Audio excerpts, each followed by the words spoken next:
Alors toi, tu as traversé les enfers. Regarde cette carte. C'est la carte de la survivante.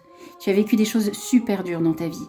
Tu as vécu des épreuves, des personnes qui ont cherché à te mettre des bâtons dans les roues. Ça a été violent même.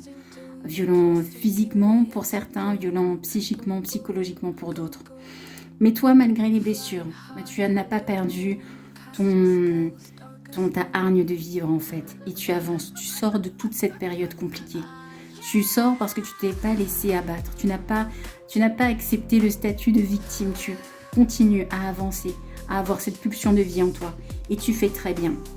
Alors on te conseille aussi, avec ces 3 autres cartes, on te conseille de te recentrer sur les choses qui te font plaisir. Alors c'est le 10 de coupe.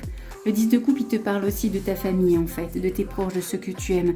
Profite d'eux, prends du temps avec eux, ça te fera du bien pour te recharger. Là, tu es une vraie guerrière ou un vrai guerrier là en fait. Et c'est l'amour qui peut être autour de toi. Si tu as de la famille, des personnes que tu aimes, prends le temps d'être avec eux. Même si tu as des activités qui te plaisent particulièrement, reste bien centré. Tu vois, alors tu vois peut-être pas là, mais là, cet homme, c'est un petit diable en fait. Il a des cornes là.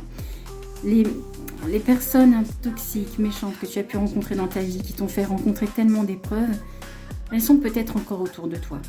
Mais concentre-toi, reste dans le positif. Il y a une transformation avec cet arc-en-ciel qui arrive. Il ne faut pas aussi que tu aies peur avec cette carte-là, c'est la carte du fou. Là, en fait, il ne faut pas que tu aies peur de prendre justement des chemins un petit peu originaux. Ça peut t'amener à avoir des petites peurs, mais voilà, il ne faut pas hésiter à avancer hors des sentiers battus, à faire des choses que les autres ne te conseillent pas forcément. Enfin, tu vois, écouter ta propre voix intérieure, oser avoir de l'audace et faire des choses insolites ou originales, mais qui te parlent toi, ou c'est toi qui ouvres la voie en fait.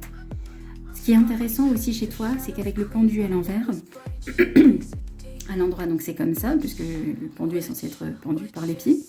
Bon, là, il est un petit peu sur une stèle, mais en tout cas, là, ça signifie que tu commences à retrouver les idées claires.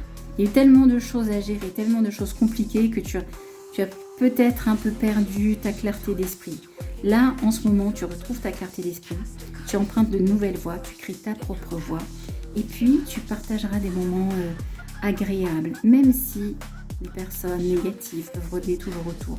Mais en tout cas, toi, tu avances sur ton propre chemin. Allez, bon courage.